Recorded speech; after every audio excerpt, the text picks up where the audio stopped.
Hey, alright, there's heaps of online videos on all sorts of stuff to do with Land Cruisers. I spent a bit of time having a look around at how to get better maps, GPS, reverse camera integration, those sorts of things into the car. Originally thought I could use an Alpine head unit, but because the VX, which is what we've got, has the heater control system integrated into the screen, it's really hard to find something aftermarket. I came across a mob based up on the Gold Coast called Advanced ICE. Had a look at their stuff. Looked like it would do everything I wanted it to do. Has full multiple camera integration into the screen with steering wheel controls, and it has proper Hema maps and GPS integration into the head unit. So if you've got no mobile phone, a lot of these new fancy screens, you actually have to have mobile phone reception, because most of what you're looking at is actually sitting on your phone, not in the car, and it can be quite difficult if you get into really remote spots for those maps to update, your location to update. I felt the risk was too high. So this is the brains of the system, and it literally sits like that on the back of this screen. I'm also putting my Unident UHF in. I've had the aerial on the front of the car for ages, but figured if I'm pulling the dashboard to bits, I might as well do it once rather than twice. And this may or may not be a successful project, but it will be a video of me installing this. There's heaps of videos on how to pull the dash to bits. It's not overly complicated as dashes go. I think for me it'll be trying not to damage anything while you're doing it. Everything basically clips out. There's a couple of screws in here apparently, and then I'll try and video or take the GoPro out and video me installing the box and the harnesses on the back of here.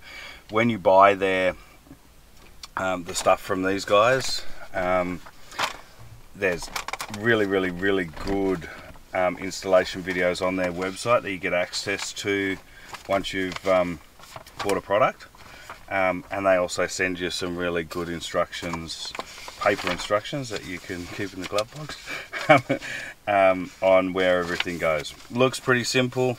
We'll see if I can pull it to bits. So I'll keep the camera going as I pull stuff out. You might see, hopefully the field of view is good enough for you to see everything that's going on. And yeah, let's get started.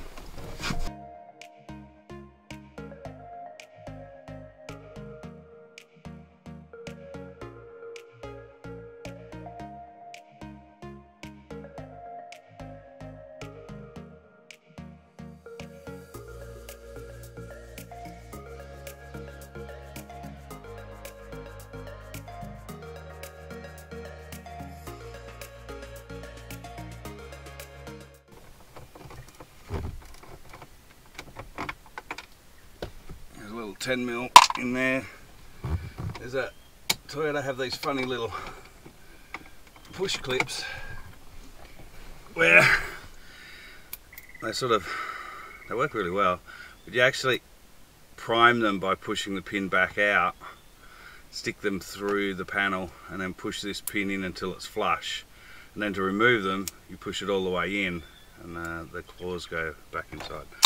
Pretty neat.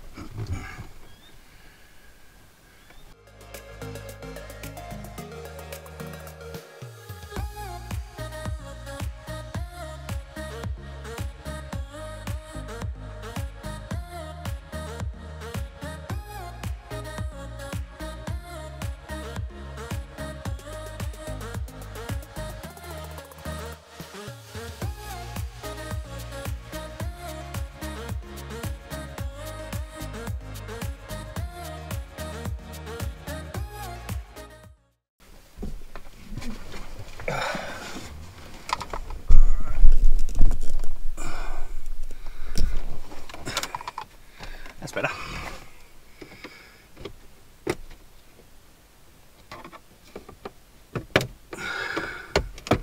You have to take this out.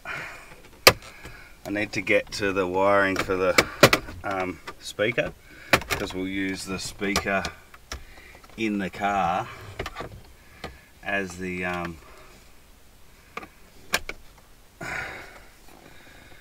for the nav unit, so that will come out of here.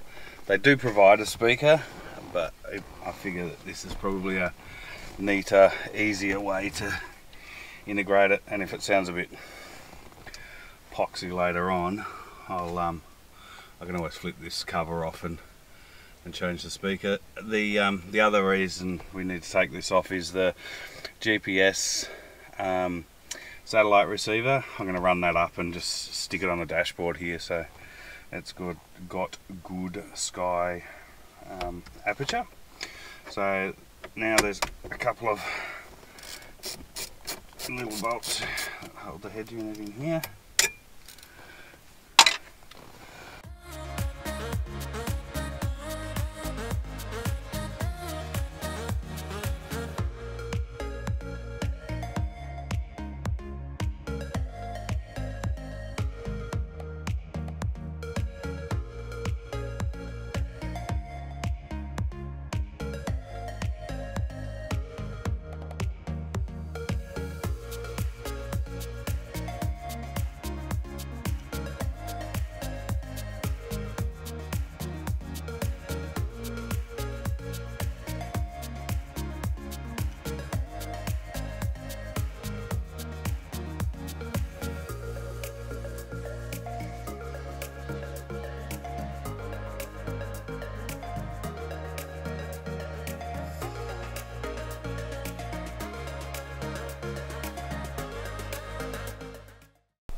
So next, there's I'm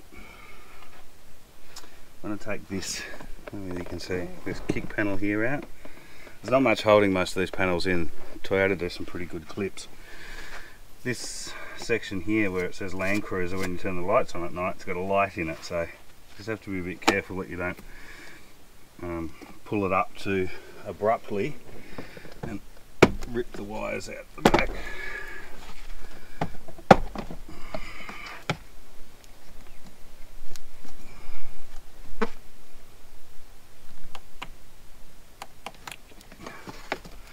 You can see it's quite short, so you just have to be careful.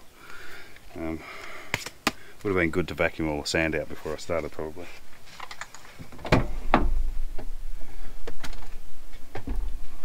Mementos of being on Palubi Beach. Now there's a little kick panel down in here.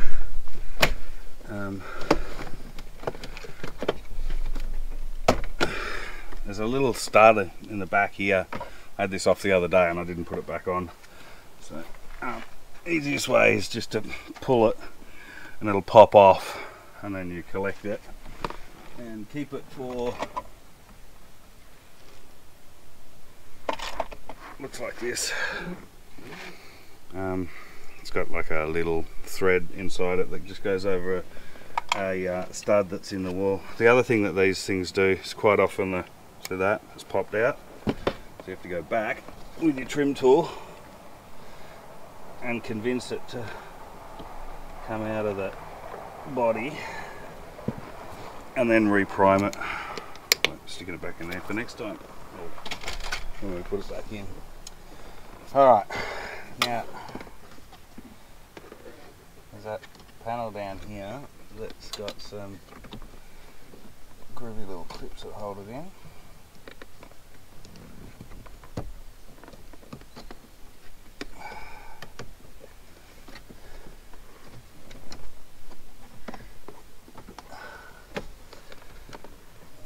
I'm going to take this out because I'm going to put my UHF unit here, so I need to cut some of this sound deadening back and glue it back onto that. Part of that process. Next,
back again.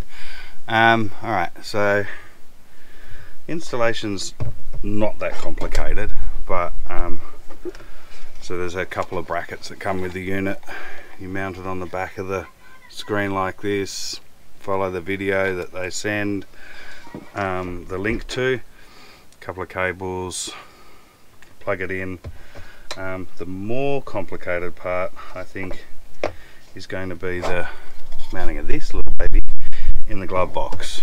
So we've got to measure some stuff up, work out.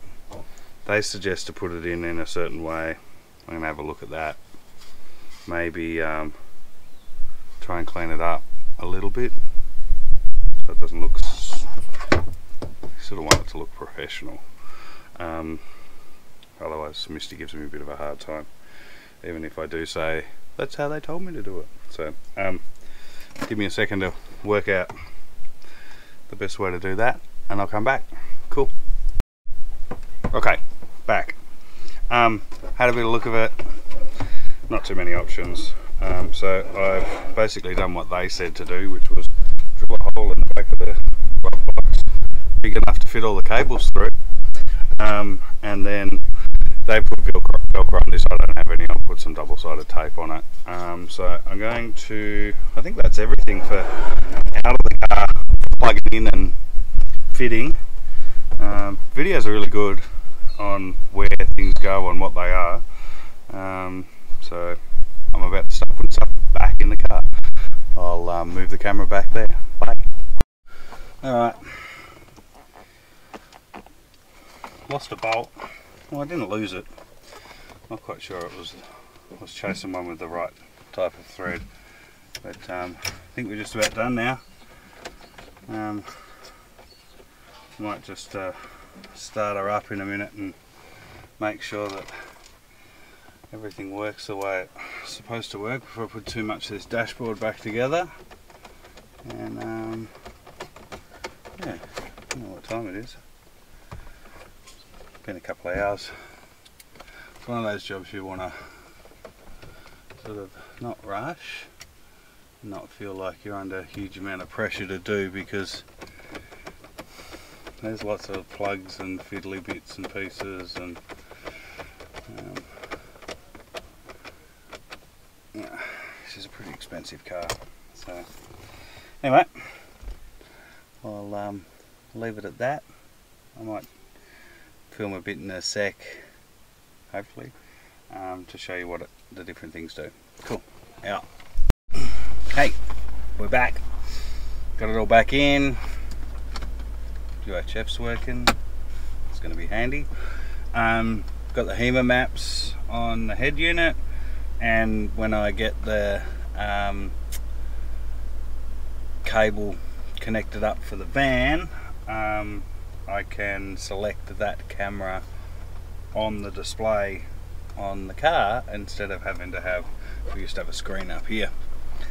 So that'll be handy, and I can even do that while I'm driving down the road. So if I can't see something in the mirrors or whatever, I can hit a button and either get a screen in screen or get a full screen of the camera on the back. And if I get really excited, I might put a forward facing camera on the van,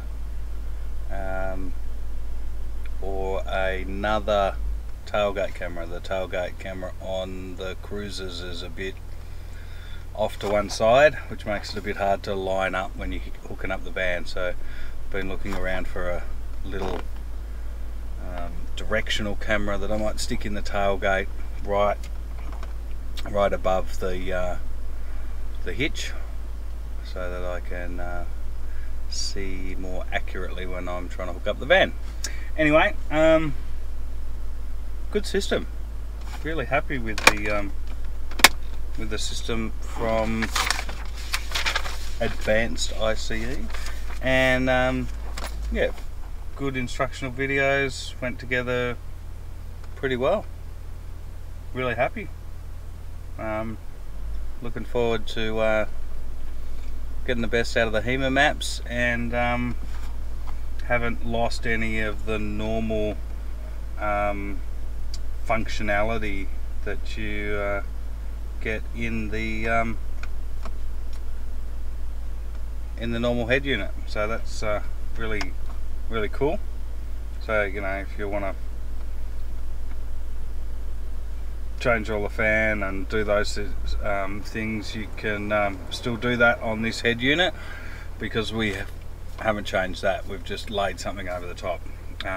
Yeah, you can rip this out and put those big Tesla type 10-inch screens in, but ultimately you're playing with the internal functionality of the Toyota dashboard, and you lose some of this climate control functionality as well. So anyway, there's a video. Ping me, ask me any questions. More than happy to let you know what I thought, and yeah, safe travels.